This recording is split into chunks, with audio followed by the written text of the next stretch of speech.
Colleen Riley alongside Dick Flavin. Thanks for joining us.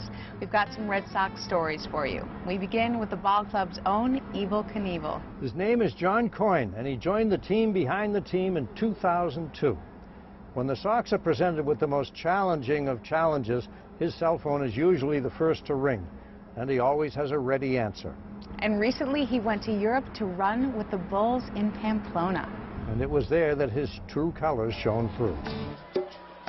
When you can do this, you can do anything.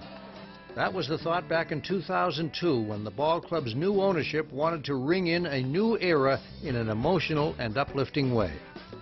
As Fenway's home opener approached, the idea to unfurl an American flag the length and height of the Green Monster was conceived.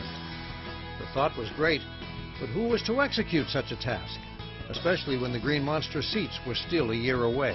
It was March of 2002, and she called and said, "This is Sarah McKenna of the Red Sox. Could you come over and look at something that we have we think you could help us with?" And it was as simple as that. And I showed up, and what it was the American flag that you drop on your Green Monster for special games and special events. And that's how I came to be with this new regime, the new Red Sox, so to speak. At that time, it was all about being on the Green Monster, so when I asked to do the survey, I asked if I could bring my cameras and take pictures and really get a feel for what I had to do up there. And I figured at the very least I would have pictures of myself on the Green Monster, and really that's what it was all about for me. And just getting to walk on that hallowed piece of wall. And we got to do it, and then it turned into we could actually do something with that American flag, and it turned into the event that you see now periodically. And the rest is history. I've been with the club ever since, and it's been nothing but wonderful. The most wonderful of days for John and for much of Red Sox Nation was April 11th, 2005. That's probably the biggest day in the history of Fenway Park, is my guess, and that's no brag, that's fact. You can ask the powers that be. They might agree with that, but that was a remarkable day, and that was all Charles Steinberg's show. You know how he writes these shows, and he does his thing, and there's nothing like a Charles Steinberg show at Fenway Park. And you know, you go to the tape and you'll see that one. That was one of the greatest. I mean, you had all the players. You had Dave Roberts and Derek Lowe return that day. I mean, you know all the things that happened yourself that day. All the people who were under the flag. Bill Russell, Bobby Orr, Teddy Bruschi, Richard Seymour. I mean, there were so many facets of that day. You know, you know, I don't even know what to focus on. It was just one of the greatest and one of the biggest operations we were involved in. We had almost, I believe it were 96 people helped us get that done on our end of it, just on that banner drop and the flags and what have you. And we did re-rope the center field flagpole, like you said, which was wonderful. I got to climb the flagpole, and that's a great thing out there. With a passion for danger that's made his work as vital to the Sox as Big Poppy's bat, John recently took his no-fear mentality to Western Europe. It's my mother-in-law. It was her dream to run with the Bulls, so as a gift we decided to take her to Spain to see the Bulls and also to look up some old family she lost touch with, actually never had any contact with, so it was a special gift to her. And I decided that if I were going to be in Pamplona, I may as well run the Bulls. I couldn't see myself being in Pamplona and not running.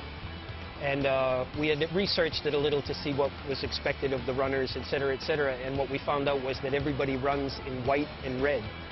And I thought, what better way to run than in a Red Sox uniform, white and red? So I came to the club. I actually asked Sarah McKenna if there was a way that I could get my hands on a uniform. I would like to run fully bedecked as a Red Sox runner, you know. And they loved the idea. The Red Sox loved it. And I got myself Julio Lugo's uniform. I ended up wearing Kevin Youkilis's shirt. That was a special thing for Kevin Youkilis. It was a nod to him for having missed the All-Star game this year. We felt he should have been the starting All-Star first baseman, and where he got snubbed, so to speak, we thought that would be a tribute to Kevin. As a matter of fact, when we crossed northern Spain, before we had gone to Pamplona, we had done the family thing. I was actually in Lugo, Spain, with Julio Lugo's uniform. I want Julio to know that. And we did a bunch of things with the family, and then we ended up in Pamplona. And on Thursday, July 12th, we actually watched the race from a balcony. And I got to, you know, maybe determine a strategy for myself. And it just so happened that that was the glorious day in the history of the festival.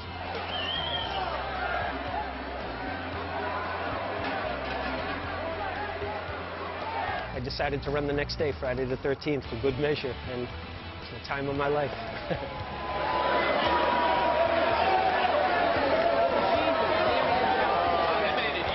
Calle Estafeta, the end of the run, is actually the most dangerous. There's very little room for error.